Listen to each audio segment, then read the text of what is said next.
Je pense aussi que la France est le symbole d'un caprice européen entretenu depuis des siècles par la colonisation, depuis des décennies par le néocolonialisme et depuis plus de 5 années par un jeune pan et inconscient de l'histoire de la France-Afrique.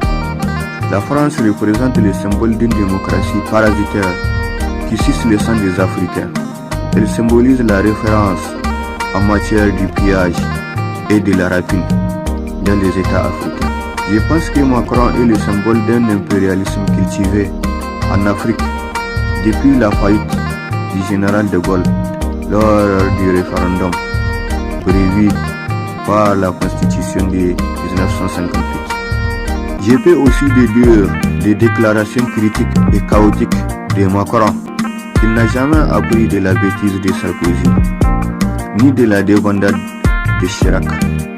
À plus forte raison de l'ingratitude du général de Gaulle juste après la Seconde Guerre mondiale. Même si depuis le XVIIIe siècle, la France est tellement liée à l'Afrique que je ne serais pas étonné qu'un jour elle devienne officiellement la République de la France-Afrique. Même si les États-Unis sont tellement illuminés et aliénés par leur constitution, qui est extrêmement condescendante, qui est pleine de grands idéaux, de grandes expressions, et pourtant si pauvre en humilité.